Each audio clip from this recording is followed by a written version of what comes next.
Stephen Greer with the Orion Project, and I would like to thank the folks at the World Puja Network for hosting us on this show. I'm very appreciative of that. And I'm joined today with Dr. Ted Loder, who is the science advisor for the Orion Project, and we're going to be talking about the solutions for the world's energy problems and the energy crisis and our long-term sustainability challenges as a civilization today. So thank you, Ted, for joining me today on the World Puja Network. So, Ted, if you could give us a bit of an update on what's going on with the OrionProject.org, kind of technologies that we're advancing on. We continue to have increasing interest in the Orion Project. In fact, I was just at a meeting on energy technologies in Albuquerque last weekend, and I had several people there ask me about it and what we were doing. So maybe this is a good opportunity to talk about it a bit. Oh, that'd be great. Give us an update on that, yeah. Yes. We continue to look for and receive different inventors who have different technologies who bring them to our attention, and we continue to check some of these out. Now, some of these technologies are basically ideas on an envelope or the equivalent, and others have technologies that people tell us that they're either extant, working, or will be working shortly. So we continue to work in several areas of technology. One is and we talk about it on the top of the Orion Project website, theorionproject.org. And one is the Brown's gas, hydroxy gas, as a so-called generation.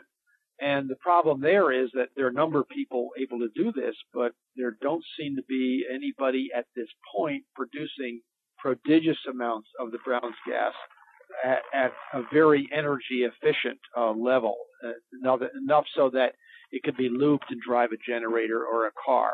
However, there are some hopeful innovations in this technology that literally have occurred within the last few days from people contacting us. And right, there's some people holding some really historic technologies that we can't be too specific on, but that we're hoping will come to fruition along those lines. You know, it's been reported in the past that people have actually been able to run automobiles on just the gas from water being split into its component hydrogen and oxygen parts. And in fact, I last year visited a place where some scientists had done that, but they didn't want to release it because they had received some threats and were concerned that the powers that be in the oil and financial industries wouldn't want that to be out.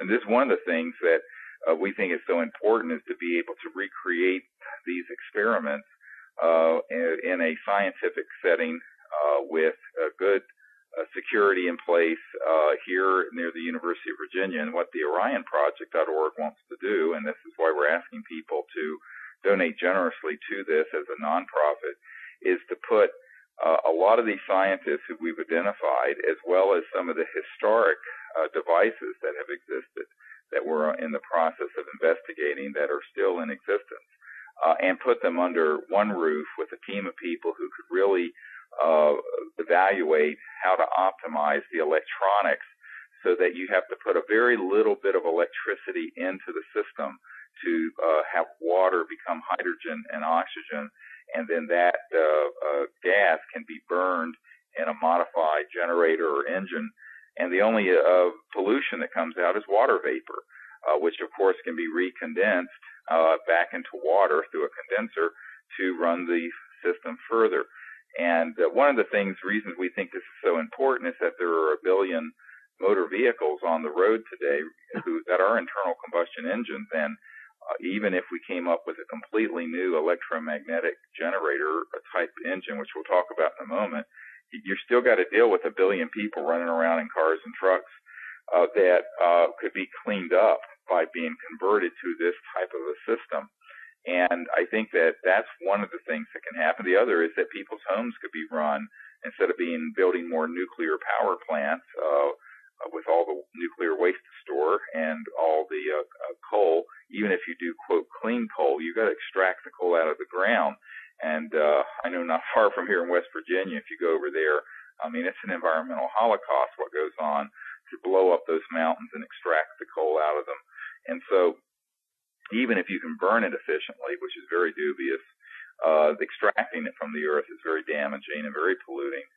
And so you could have your home electricity needs being met from some small percentage of the 400 gallons of wastewater that the average home uses every day. I mean, most people don't realize that the average home in America has 400 gallons of water that it uses, and most of that is gray water. It's not sewage. It's water from your sink and from your showers and from washing dishes and things of this sort.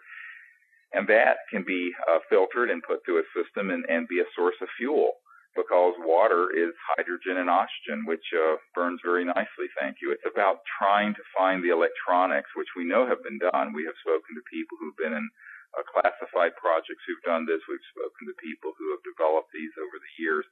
And so that's one of the projects we want to work on at the orionproject.org. And if you go to www.theorionproject.org, you'll see a summary of what we're doing with that, what we're wanting to do. And I think to really do it properly, you've got to do two things. You've got to pull together what Ted's talking about, some of these scientists that he met recently at this conference who understand this, and others who surface periodically who have looked into this and made good breakthroughs in the electronics, and put them under one roof and have consultants come in so that you can optimize the electronics that go into the system so that you have to use a very, very little bit of electricity to electrolyze the water into hydrogen and oxygen gas, what's called Brown's gas. And this is something that's been done and can be done, of course, through conventional electrolysis, but normally it takes an enormous amount of electricity, so it's not very efficient. If you do it with these new type of electronic circuits, so-called over-unity electronic circuits, then you can get an effect where you have a large amount of the hydrogen and oxygen, enough to run a system on demand. So that's what our goal is. And imagine being able to run your home's electricity needs on a generator, a 10 or 20 kilowatt generator that would be just run off the gray water from your shower, and that would run a generator for all your electric needs. I mean, this is something that is feasible. It needs a lot of R&D to bring it, and it needs a lot of, quite frankly, a lot of strategic support and security around it, because the reason these technologies are not out being used today isn't because they're not technically feasible or scientifically possible. It's because they haven't been politically and strategically possible, because it affects such a large multi-trillion-dollar part of the world economy. So that's one technology, and in fact, there's some big breakthroughs on the horizon with the Orion Project with that, where we're going to need a significant amount of funding from the public to support the research team that we would want to put together to study some of these devices that we're learning about. Well, to add a couple comments that although it may appear that the Orion Project has not been doing much on this in this area over the last month or two, in reality, there's been a lot going on behind the scenes. And one of the things that has happened is that we have been contacted by several scientists who, for example, have worked with this Brown's gas technology. More specifically, some have even worked with Stan Meyer's technology of producing Brown's gas, and are kind of experts in that field. And so they've sort of offered their expertise to help us with putting some of this together. So we're building up a list, if you will, or a cadre of scientists with a lot of experiences in these backgrounds that at the right time we're going to pull together. The second thing is that there's a lot of research going on by multiple inventors in multiple countries on this technology. So it's much harder to keep in a box, so to speak, because there's so many different people working on it, which is and a lot of these people are sharing their information. Some aren't, and which brings up the point that there are People ask us all the time, well, who are you working with? Who are these inventors? Well, in some cases, the inventors are publicly known, or known at least in the circles who work on these things, and don't mind having their name out there. On the other hand, we've met many inventors, and this is more than half of the inventors we've worked with, who have told us that they are not interested in having their name bandied about. They don't want people knowing that they're working on this or that type of technology, and they wish their name to be kept secret or confidential. And so when people ask us who's working, and very often we say, well, I'm sorry, we can't tell you. We have to respect the inventor's desires on this issue. Well, this happens all the time, and in fact, there's a very interesting team that may be coming to see us with a transition to another type of system, a solid-state electromagnetic device that uses really advanced circuitry that is apparently, what's being reported to us is that it's a test system of about a kilowatt that generates a kilowatt of electrical energy and is a closed-loop system, and that the startup battery stays charged from output and still is able to put out a kilowatt of electricity or near that amount. And we're trying to prepare right now, as this is being recorded, for receiving these people. It's a team that's in another country who will be coming here. And this is a system that, again, is solid state, no moving parts.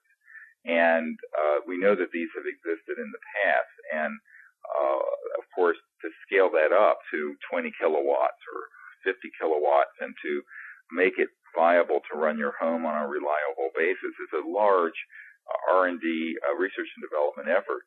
And these scientists do not want to be known publicly.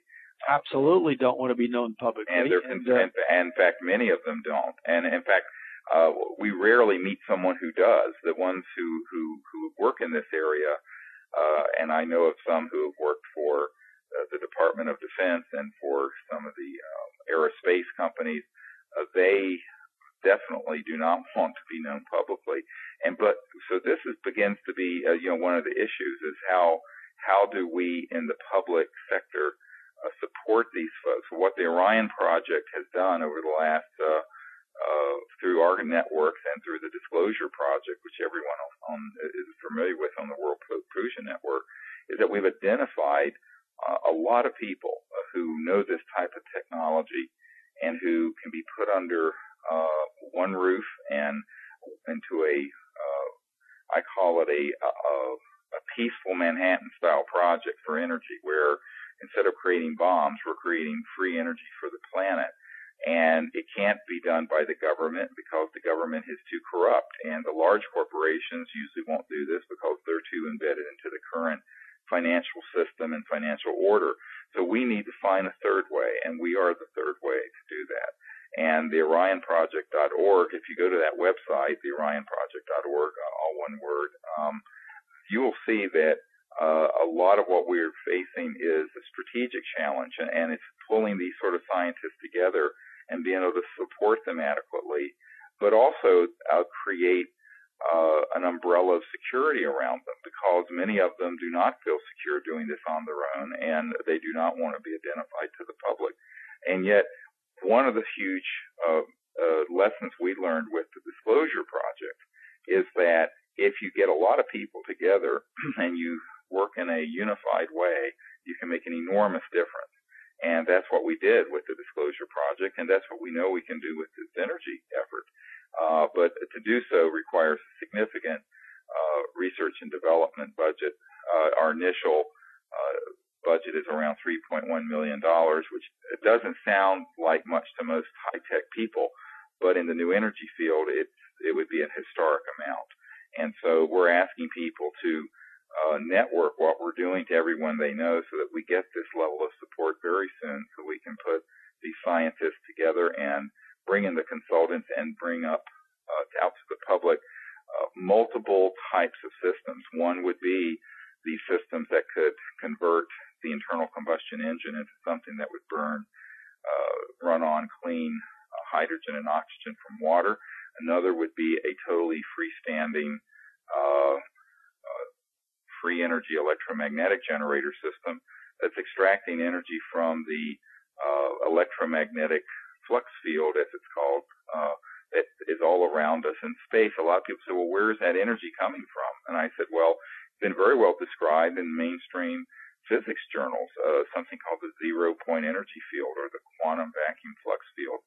And in the space all around us, in the fabric of space, is an enormous electromagnetic potential that can be tapped. And when it's tapped and can be controlled, you can get a lot of electrical energy just from the space around one of these generators. And this is believed to be some of what Tesla was exploring back 100 years ago with people like Stubblefield, as well as other inventors over the years. We know that T. Townsend Brown, who eventually worked with the Air Force back in the 20s and 30s, had this effect with high voltage systems, where it actually became what's called electromagnetogravitic effect, or electrogravitic effect for short, some people call it, where there is a lift or an anti-gravity effect, which is really a misnomer. My understanding of it is that it affects a lot of advanced physics theories. We talk about spin theory and other things, but basically the mass of the object becomes much lighter or even weightless so that it will float. And we know that there were experiments done in the 20s in Germany, as well as T. Townsend Brown in the late 20s and 30s and 40s, and that these technologies went into classified projects. And by 1954, there was no information in the literature about it. One of the things I encourage people to do is to read the book The Race to Zero Point by Nick Cook, who is a writer for Jane's Defense Weekly, one of the most prestigious defense journals in the world, out of Britain.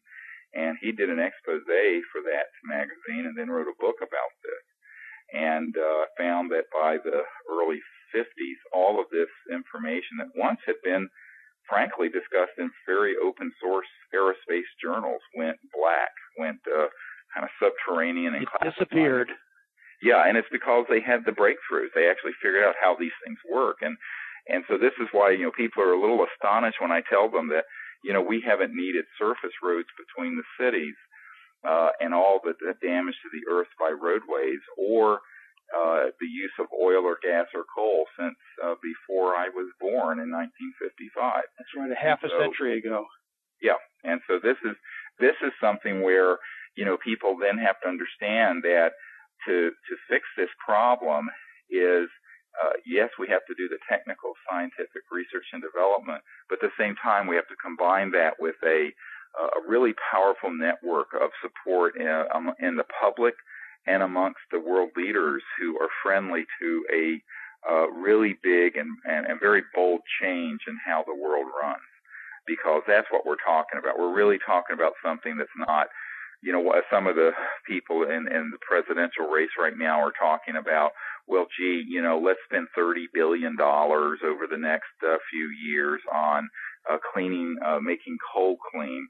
And I'm thinking, well, good grief, for a rounding error, for some tiny percentage of that, we could develop and launch into completely beta-tested, ready-to-use systems for the entire world that would be completely new energy sources, that would be free energy, where you wouldn't have to pay the power company, you wouldn't have to pay ExxonMobil, tens of billions of dollars in profit every quarter for oil. And frankly, that's the problem. I had a meeting with a nuclear power honcho who works with the current administration right before Christmas in Washington at the University Club, and he's tied into a group out of Geneva that looks at all the things that are threatening the world's stability.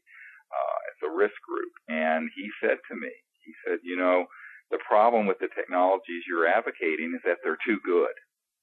And it took me aback for a moment. And then, of course, I realized what he was saying, that they're too good because you would completely replace the nuclear industry, the oil, the gas industries, the public utilities, the coal industries. This is a very big change. But you know what? It's going to take at least 15 to 20 years to make that change, even if all this information was disclosed and perfected this year. And most scientists who look at the global climate change and the rate of decay and melting of the polar ice caps and the geopolitical conflicts in the Middle East and potentially with China as we fight over commodities and oil and energy supplies, that, we scarcely have 15 or 20 years to do this. So, it's now's the time to do it. In fact, the time to have done it would have been the early 1900s. I think doing it sort of in a progressively easy, slow fashion would have been in the 1950s. In 2008, we're really in a global emergency where there's no more time to waste debating the issue. We just have to get it done. And that's what the Orion Project .org is proposing to do, with the help of those of you listening and those of you who have friends who are in your network who can help support us. I just wanted to add absolutely, and we sooner the better. And well, one of the things that is happening again from this conference that I attended and talking to many, many people, there is this not only many inventors or people working on different technologies, and many of whom are sharing some of their findings, but there are also people who are starting to look at sort of the theoretical background. In other words, why does this work? And it really is going to call on a different or a new interpretation of physics that it's the typical standard physics that taught at universities. And so there's a resistance there that has to be overcome. But yet there are pioneers who are looking at the physics, taking our existing physics and saying, no, wait a minute, there's some issues here that are not being addressed by today's physics. Dr. Tom Bearden has written extensively on this, but there are others as well. And for example, Maury King, who's written several books on zero-point energy and energy technologies, gave a very good talk at this meeting discussing his theory and based upon all the evidence he could pull together on why Brown's gas can be extracted from water, for example, with less energy than Faraday produced, or Michael Faraday calculated back in the 1800s, because it's drawing in this zero-point energy field as the energy source. So it's tapping into that. You just don't see it happening, but that's what's going on in these micro clusters of microplasmas and what have you that are occurring as these little micro bubbles collapse. And there's a whole bunch of physics that goes into it. But this is very exciting, because one of the problems that any of these technologies has had and will continue to have is that the, shall we call them, the standard physics often says, well, this is impossible because there's no mechanism for it. It's sort of a backwards way to look at things. But so our job is to show it can be done, and then let the physicists argue for the next 10 or 15 years about why it happens. But what we need to do and are planning to do is demonstrate some of these technologies that they do exist and do work. And then the theories will come. But the good thing is physicists and others are starting to look at the theory behind things as well. And in a combination of having the theory and the understanding of mechanisms, and then the engineering that taps into these things will speed up development immensely. So it's a very good development. Right, and I think the other thing that's very important for people to understand is that there is a very large body of scientific knowledge, of historic documents, of the existence of these systems that we want to build here at the OrionProject.org. And it's not just theoretical. Things have existed. The fact that they haven't been brought out to the public has more to do with geopolitics and other issues than it does science. The science behind this has actually been discussed for about 100 years. Yes. And has been explored for about 100 years.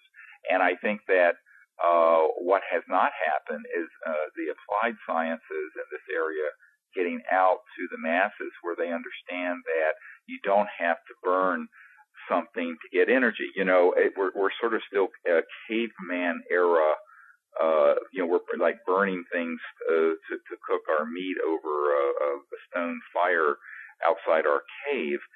We're just really about at that same level. I mean, a lot of people talk about nuclear power as, the real advanced stuff, but most people don't realize a nuclear power plant is a steam engine.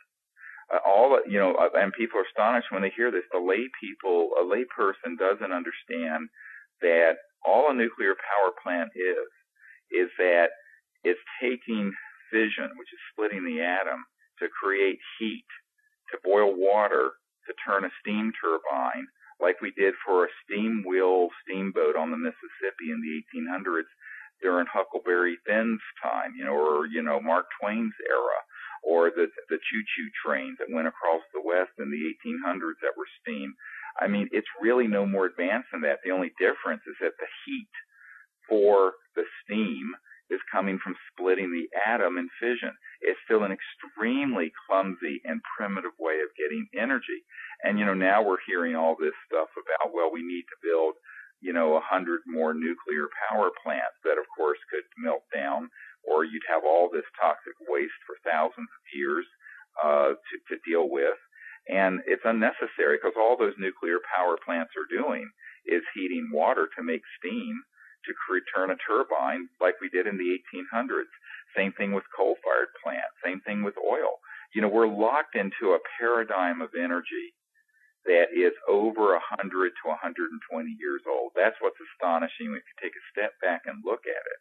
And now, instead of it being a few million people living like that, we have 6.5 billion people, with 2.5 billion people in India and China rapidly industrializing, trying to live on Gaia, on this beautiful earth, using caveman-era technology. So it's really ridiculous. Our computers, our supercomputers, our fiber optics, our medical systems, all the things that seem so high-tech, they're still running on a coal-fired power plant. It's even worse here in New England. We're actually using wood chips to run the power plants. Yeah, or wood, chopping down trees to run fire. That's right. This whole consciousness that you've got to burn up something to get energy. Well, this is ridiculous. And of course, this was being explored by brilliant people like Tesla and others 100 years ago. And so the issue really is that people have to become educated about energy. And what's so amazing during this election cycle is to see the candidates, none of them really talking about the fundamental energy crisis, and that is how we think about where energy comes from, and that you do not have to burn something to get energy. Now, certainly solar and wind is a big step forward, better than burning coal or nuclear power, but it's so expensive and it's not accessible. I mean, for me to turn my house into truly solar would cost, we've estimated, around $100,000 for this house for all its energy needs, heat, cooling, everything. The average person isn't going to spend $100,000. They don't have $100,000 to turn their house into a solar home. So we need to come up with solutions that are truly cost-effective, that are non-polluting, and that are truly high-tech. And that's what the Orion Project.org wants to work on. And we need your help, and we need your contributions, and we need your networking support, because someone out there listening may know someone who has one of these advanced systems or had built one, and they were too intimidated or shy to bring it out. They should contact us. You may know someone who's a philanthropist or an environmentally concerned person who would want to explore these things, and they should contact us. So we're looking for sources. I will say that we recently had a very exciting development where a woman who's friends with a physician that I work with, a fellow medical doctor, who has pledged $100,000 to the Orion Project.org for this research. And I think if more people will contribute, that we'll have other matching contributions from this particular person. So we now have either pledged or donated to the project around $500,000. What we need is, of course, around $3 million to be able to open a research facility and put these engineers on full time and scientists on full time. So we're getting there, but we need your help to get there all the way. Well, so good. We're moving forward. We're getting more and more people contacting us, and part of our daily job, so to speak, is to get back to people and see what they have. And we're expanding the people that we work with. So we're working with several other of the leading researchers around the country who work in this field, and we're continually expanding those contacts as well. So it's building and building, and actually it's incredibly exciting. Well, I recently gave a lecture in Denver, Colorado that had around 600 people there, and we had to turn away probably another 400 or 500. And what was interesting about the reaction, when I started talking about these energy issues, and it was a large public gathering, within a couple blocks of where the convention's going to be held in a couple of weeks there, and people were asking me, well, why can't we get some small amount of the Department of Energy's budget to work on these sort of technologies? And I said, well, that was attempted. I'm working with a man in Washington who had worked with Ken Shoulders and the charge cluster system that was actually taking low-level nuclear waste and completely neutralizing it through an over-unity process with these charged clusters. And I won't go into the physics of it, but they wanted to scale it up because it had been reproduced at a Japanese university and another university in Illinois, and was a proven science where you could take all the nuclear waste that we have and basically neutralize it and clean up the environment with it. Well, then what you're doing is you're transmuting the radioactive elements into stable elements. Very exciting. Yes, it was transmuting the radioactive elements into stable elements. And we know of another scientist that Dr. Loder and I visited in Florida that had a plasma arc reactor that was also doing something along the same lines in a different methodology. And he had been a Harvard physicist, et cetera, and so on, and had stumbled across and developed this effect. Well, it turned out that the Department of Energy's head, Bill Richardson at the time, under President Clinton, approved a multi-million-dollar grant to this group to take this forward.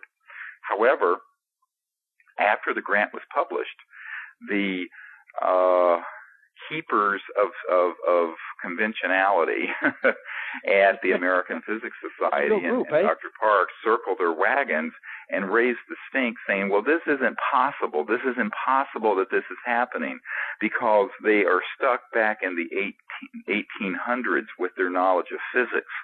And they raised such a stink and created so much trouble that the Department of Energy withdrew the grant after it was approved and published, which is very rarely done. And so none of the funding went to this group that should have. Instead, we're spending tens of billions of dollars at Yucca Mountain to dump all this waste into the earth, where it could, of course, eventually break out of its containment vessels and leak into the atmosphere and the groundwater and everything else. So, this is the kind of stupidity that goes on in Washington and with large corporations, and people say, well, why wouldn't they want that problem fixed? I said, because what Ken Shoulders and others were demonstrating was the tip of an iceberg of a whole new area of physics that would allow for free energy generation, for the kinds of environmental cleanup that would not be so expensive, which many people benefit from. So it isn't about science, it's about corruption. And so what we have to do is say, okay, since the government has dropped the ball for 100 years on this, and the large corporations have as well, we have to do it. We, the people, those of us who understand these issues, those of us who have the courage to act and are not influenced by these corrupting interests, we are going to go forward and make a difference. And so this is what we're proposing to do. There are many technologies like the one I just mentioned to you that can be reproduced, have been reproduced at universities. There's excellent science behind them, and they have been left to wither on the vine. And even after senior people in the government have approved their funding, the funding has been then cut off because of the pressure exerted by these corrupting influences. So, when you hear about the corruption in Washington or the corruption with big corporations, what I just gave you is one example of which there are thousands.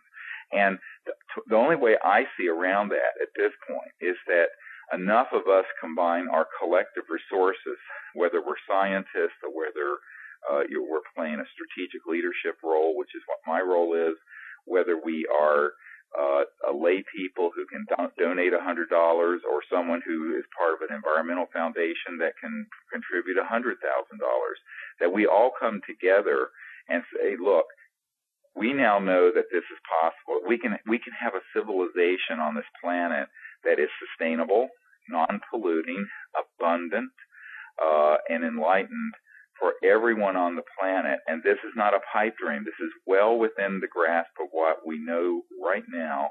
And that's the good news. The big and wonderful story here, in my opinion, is that everything we need to know to create a sustainable civilization on this planet that's in peace and abundance and can grow in enlightenment, we have on the planet today. It is already here. In the last 100 years, it's all come through our awareness and through the minds of people and science and knowledge, and it's here. The question is, can we exert the will to make it a reality? So this is really a spiritual test as I see it. I mean, we're on the World Puja Network where everyone listening are very spiritually aware. And this is really a spiritual test as much as it is a physical one of whether we have the spirit and the will and the endurance to do the right thing in the face of enormous opposition. And I can't do it by myself, and Dr. Loder can't do it by himself. And one scientist working in a lab or in his home can't do it by himself. But if enough thousands or millions of us combine to do this, then we can make it happen, and we can change the whole way the world is working. Absolutely. And that's what our goal is. That is the we work every day on some aspect of that. Yeah. So what I'd ask everyone to do is go to the orionproject.org and look at what we're doing, and then tell everyone you know about it, and network this to everyone in your circle of friends and coworkers, and say, look, there's a group that really has found the solutions that need the support to build them up and get them out to the public. And we need to do this quickly. We don't need to waste another 50 years or even another 2 years. I think that we're at a point in our civilization where most people are seeing the handwriting on the wall with the biosphere being seriously damaged and the geopolitical pressures rising, and the enormous disparity between poor areas of the world and very wealthy areas of the world, that this is not sustainable, and it's not just, and it isn't something that can lead to a peaceful world, because, if 80% of the world is in poverty because 20% are grabbing up all the resources, and in the United States we're only about 4% of the world's population, but we're using up, a quarter of all the world's energy resources. This is something that isn't going to be able to continue for much longer. And even if poor Gaia, our Mother Earth, could sustain it from an environmental point of view, which I don't believe she can, it isn't going to be sustainable from a human society and geopolitical point of view. So these are enormous challenges to our survivability as a people. And, of course, these have begun to be articulated by Al Gore and other folks like him.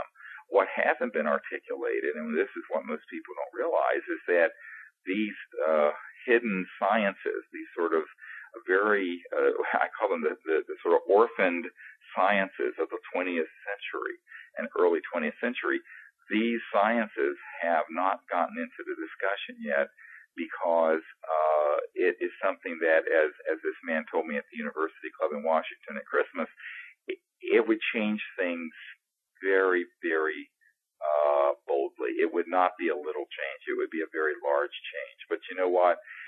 That's what we need. We don't need a little incremental change. We don't need to say, we need to get 10 or 20% more efficiency out of the internal combustion engine from our cars. We need to rip the internal combustion engines out of cars and put free electric engines in them. We need to do that. It absolutely can be done.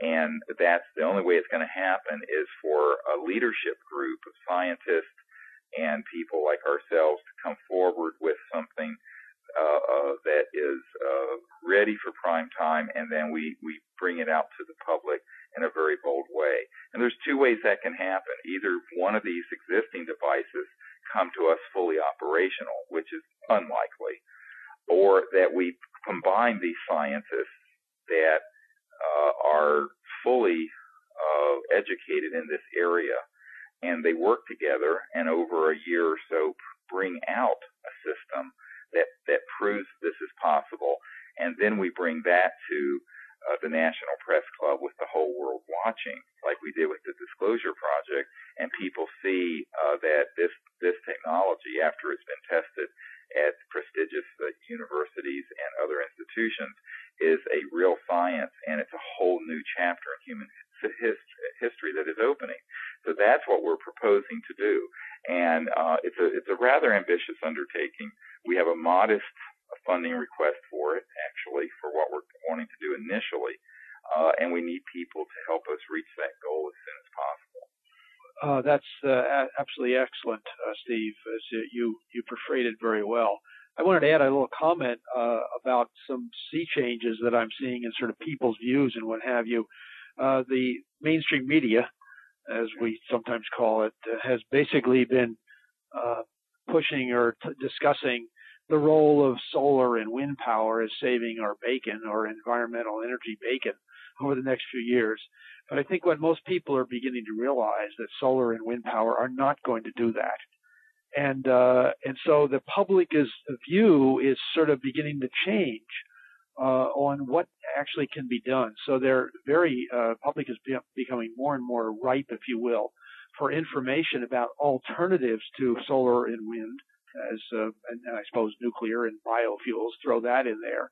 There's been major discussions, for example, in the biofuels areas over the last few months about the role it plays in the depressing or increasing food prices, changing the direction of corn from food stocks or feedstocks for beef and pork and chickens, what have you, to biofuels. So there's been a major discussion of the viability of that as certainly a long-term thing. In fact, the people in Congress are talking about rescinding or at least changing some of the laws that Congress, in a big hurry, enacted a few years ago about a certain percentage of ethanol in our gasoline for cars. Yeah, the way I view these things is that, in my opinion, they are deliberate misdirects. In other words, well, that's certainly I think that the policy and the public and media have been deliberately misdirected into areas that are known not to be the real solution, so that people look at that and get very invested in that, rather than looking at the real solutions, such as what we're discussing. And these solutions tend to be just completely ignored or ridiculed, if not actively suppressed, such as the case of Ken Shoulders' Charged Cluster Array, when the Department of Energy and Bill Richardson approved of the funds to take that forward, and then reversed itself under enormous pressure from these special interest groups. So I think that what we have to understand is that there is a serious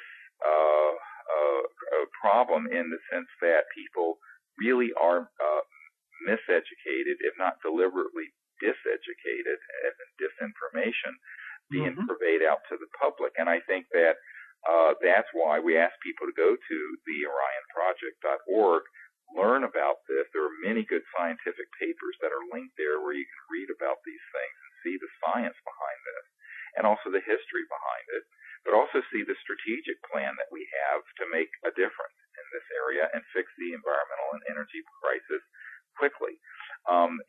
They did a study even with the Scientific American a couple years ago, did a study about fuel cells. And, of course, fuel cells were reported to be, the next big thing that billions have gone into, except, of course, they're extremely expensive, but also they run on hydrogen. And where they're proposing to get the hydrogen is cracking it off of petroleum products.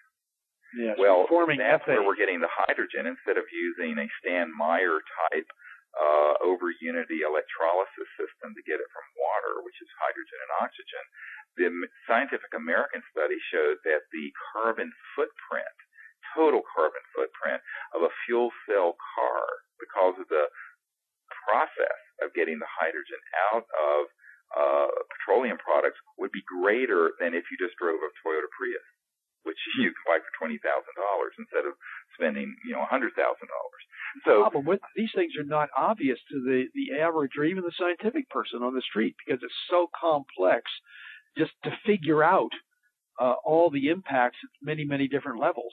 That's right. You have to look at same thing with the biofuels. When you look at the fertilizer used, the transportation costs for corn, the refining of it, this and that, people say, oh, well, it's cleaner than oil. Well, actually, it isn't. The biofuels and the ethanol is not cleaner than oil.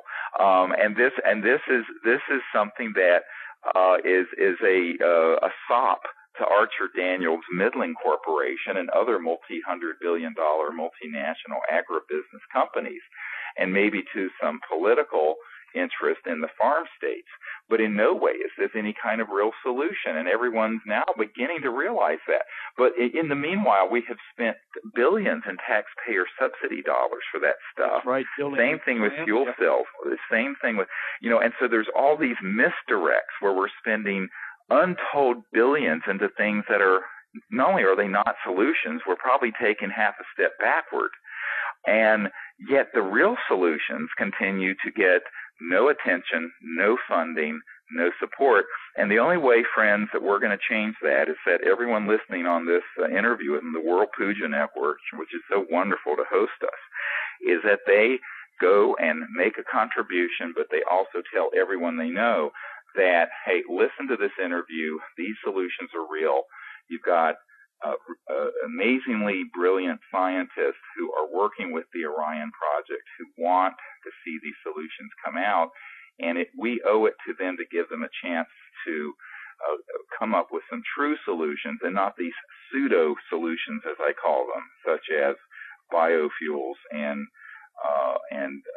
building more nuclear power plants.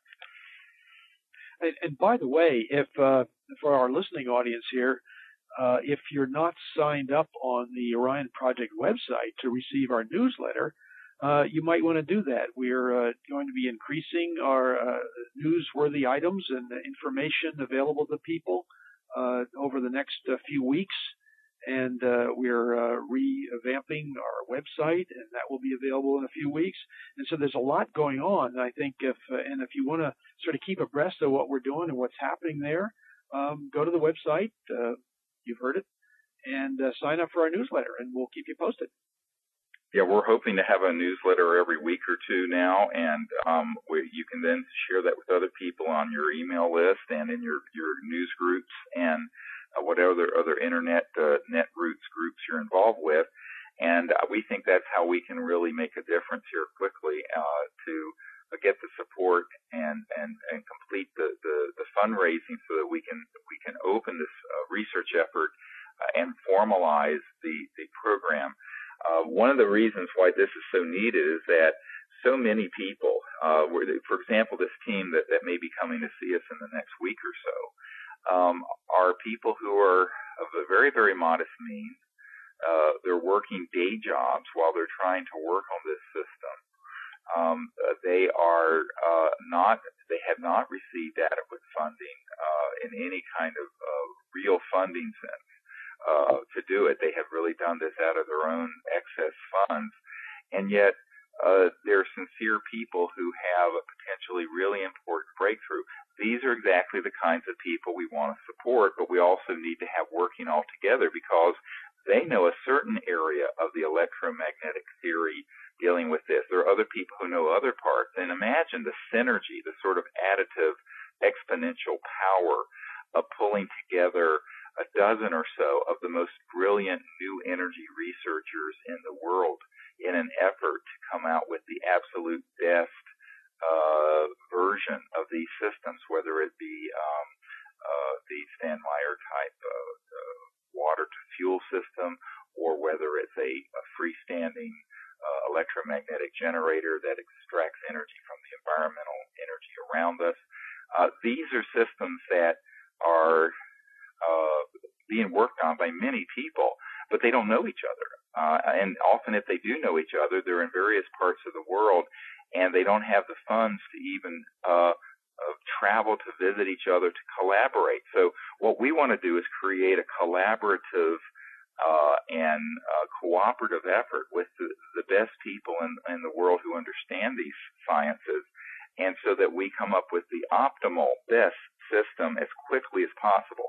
My own thinking on this is that if we could get the funds to do this, that we would make progress that would be quantum leaps. They wouldn't be little incremental leaps. That there would be these quantum breakthroughs that would happen because of this synergy that would happen. And that's what we plan to do. Yeah, that is exactly what we need to do. And of course, summarize it at that. Yeah, Ted's been heading up our liaison with many of these scientists and going to scientific meetings for, many years now, almost a decade, in various quarters, and meeting people and networking. And now it's time for us to pull them all together, because I think we've really identified a lot of very good people. And we also have excellent information from past existing systems that have fallen by the wayside. Either they were absconded with or suppressed.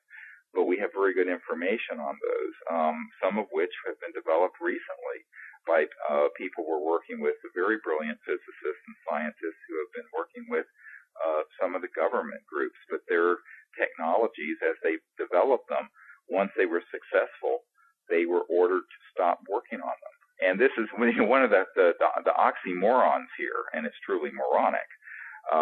But one of the oxymorons here is that if you're in one of these laboratories in the government and you get this breakthrough, you would think everyone would be hoisting you on their shoulders, hooray. Instead, what happens, someone comes in and says, kill that project, and we're defunding it right now. I know of 2 cases where that has happened in the last 5 years. And so interestingly, a senior member of Congress, who is the chairman of a committee that I've been working with, he has a very good friend that had worked with the Department of Energy, and at one time was taken to a facility near Oak Ridge, Tennessee, where our national laboratory is there. And this person was brought into a facility that was like something out of Indiana Jones and the Lost Ark, where it was just this huge facility with numerous of these types of free energy and energy breakthrough generation systems that had been secreted away in this facility. We know another scientist out west who was taken to a facility in the Midwest that was a very similar sort of facility. And this is not urban myth. I mean, these are people I know personally. I absolutely am certain they're telling the truth. And so, to change this dysfunction of suppressing and killing the big, wonderful breakthroughs that courageous engineers and scientists come up with, we want to create a sheltering branch to protect them. We want to create an umbrella under which they can function. And one of the ways they're going to be protected is that all of you listening at the World Fusion Network, as well as other shows that we're on that have millions of people listening, are going to be seeing this work happen in real time if we have to live stream it onto the internet, so that you get the sense that millions of people will be building into this system so that these folks can't suppress it. The problem with secrecy, by the way, is that the compartmentalized nature of it ensures that a handful of people know, and therefore it's very easy to snuff it out. If millions or billions of people know about a breakthrough, you can't snuff it out. You can't put the toothpaste back in the tube. And what we want to do is develop these systems very quickly with your support, and then squeeze the tube very hard and let the world know, hey, here's the solution. And at that point, it would be extremely difficult for these folks to just put it on a shelf somewhere in a facility, and I think that's what we all have to aspire to do. And very exciting, and will change the whole view and give hope to an awful lot of people that there is something down the line which will change the whole energy paradigm of the planet. Yeah, when this information comes out and is known by the whole world, there will be such a burden lifted off the shoulders of everyone on the planet today, because people have developed so much hopelessness around how do we fix these huge problems facing our planet, not just, financial and societal and poverty, but the long-term sustainability, environmental, and all these other issues. And in fact, I was reading a Sierra Club newsletter about a whole syndrome that people have developed about being environmentally depressed, and where they're seeing therapists that were being so depressed about the situation with global warming in the world. And yet I think that what people need to know is that don't be depressed, do something about it. And so here's what you can do about it, because we know that these solutions exist, but we're going to have to combine our collective resources to make them a reality and bring them out to the public. And when that happens, it'll be a whole new world, wonderful new world. Well, it looks like our hour must be just about up, Steve. It is. And Ted, I'd like to thank you for joining me today on the World Puja Network. I want to thank all the folks at the World Puja Network for giving us this time to share an update and our perspective on energy and the environment and creating a sustainable and enlightened new world. And that's what we're all about. Please visit us at www.theorionproject.org and support us in any way that you can, as a volunteer, as a funder, as a donor, no matter how large or small, or as someone who might help us with the scientific endeavor if you have information in that area. We're looking for all that help and support, and we think the World Puja Network is a great place to discuss this, because the people listening are enlightened and have a vision for a better world coming soon. So thank you all for joining us, and I look forward to speaking with you again on our next show. And make sure you sign up for the newsletter. That's right. Thanks again. Bye-bye. Bye-bye.